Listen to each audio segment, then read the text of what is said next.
Hi everyone, and welcome to day 2 of Rebuilding the Gates of Nehemia. I'm very excited for us to start today with the actual process of working through the steps of rebuilding the gates.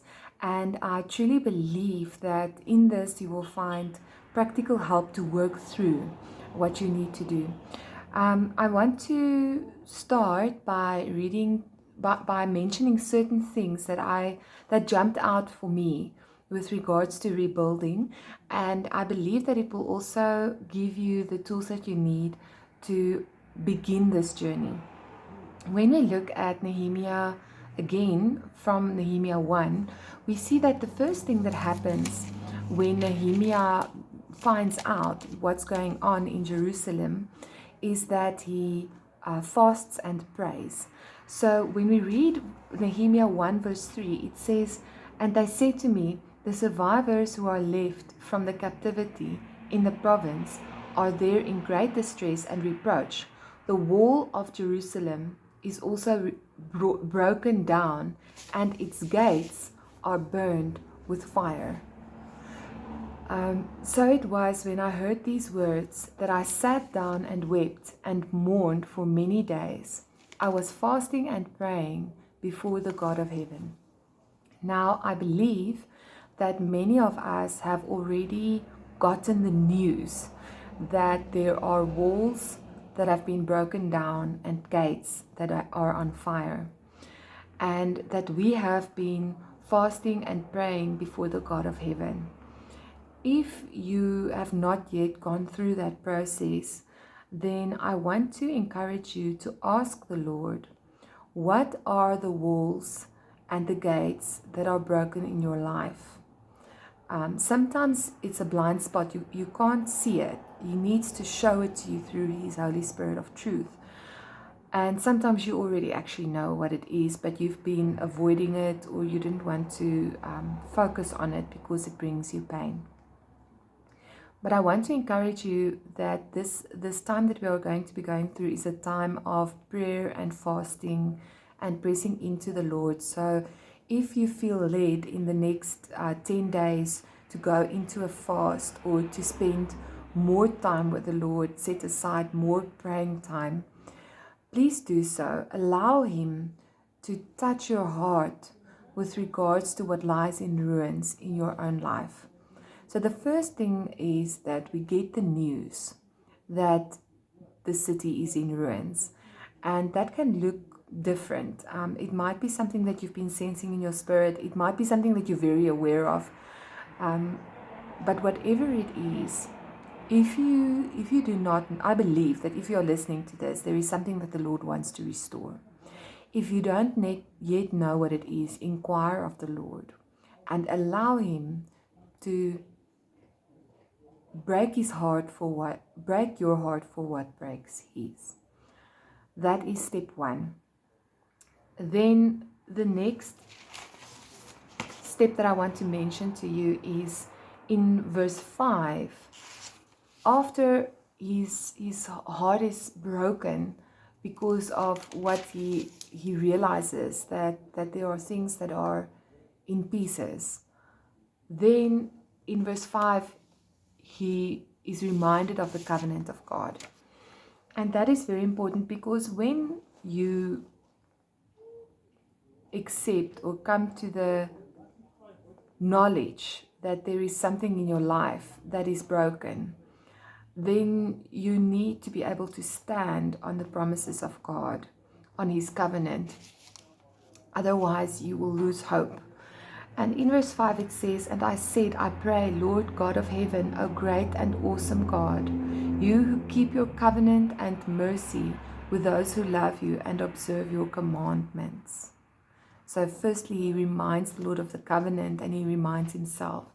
Then in verse 6 to 9, he repents. He says, "Please let your ear be attentive and your eyes open, that you may hear the prayer of your servant, which I pray before you now, day and night, for the children of Israel, your servants." Some of you might feel that what you are restoring is not necessarily only for you. It could be for your family. It could be for the generations to come. It could be for Pretoria or South Africa. It could be for your marriage. It could be for the business that you work for. It could be for your children. So you have to ask the Lord to show you through His Spirit what the walls and the gates are that lie in ruins. And then when you really realize it, there's a very big possibility that it's going to hit you hard. And when it does, you have to remind yourself and the Lord of the covenant that you have with Him. And then the next step is to repent. He's repenting on behalf of Israel here. So then repent. And after you've repented, then you're going to stand on the redemption of God as He does in verse 10. It says, "Now these are your servants and your people, whom you have redeemed by your great power and by your strong hand. O Lord, I pray, please, let your ear be attentive to the prayer of your servant and the prayer of your servants who desire to fear your name. And let your servant prosper this day. I pray, and grant him mercy. Grant him mercy in the sight of this man, which is now the king, for I am the king's cupbearer."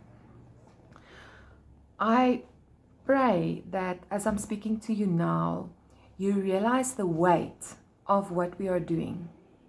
We are not just reading through some scriptures and praying a few prayers to the Lord, hoping that it might make a change.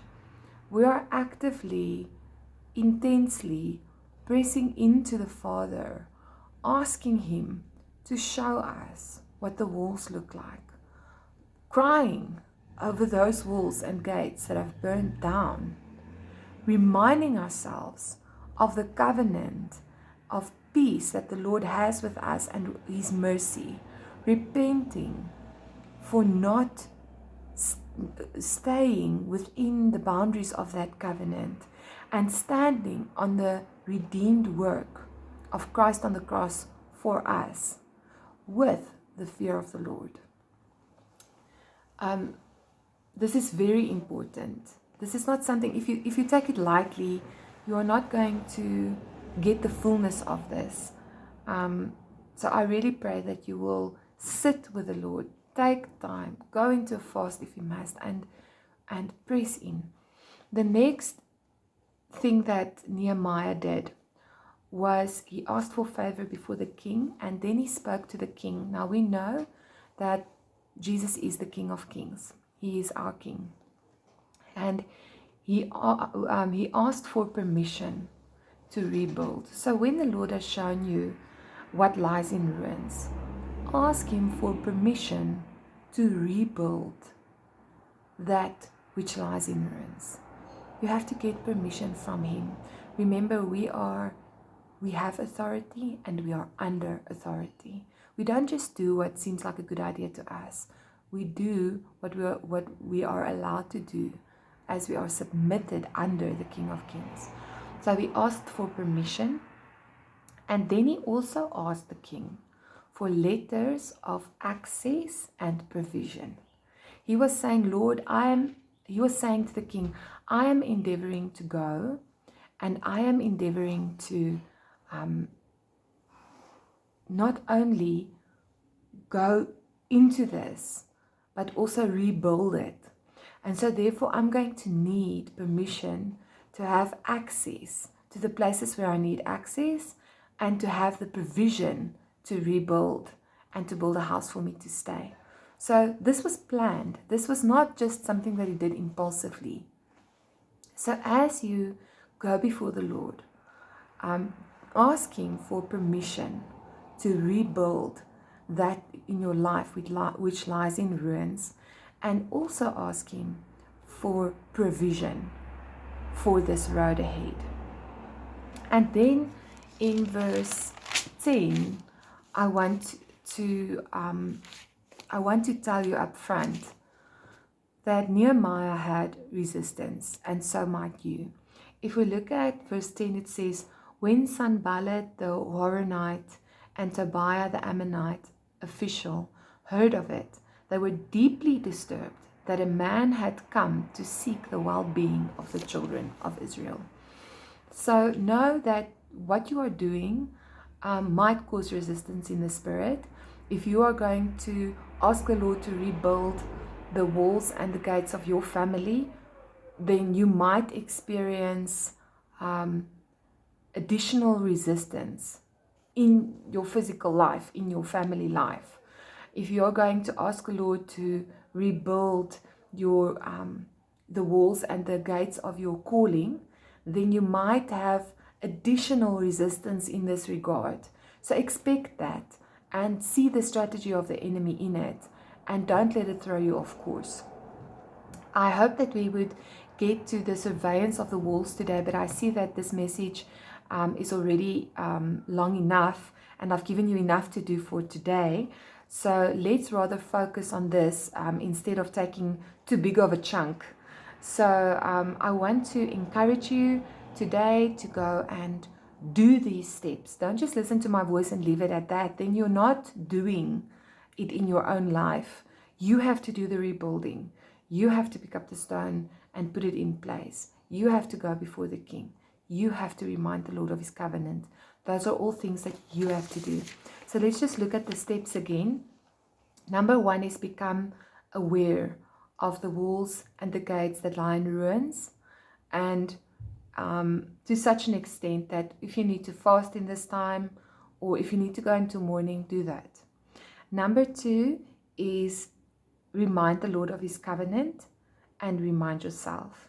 Then repent, take the redemption of the Lord, ask the King of Kings for permission to rebuild, ask him for access and provision as you will need it for the time ahead.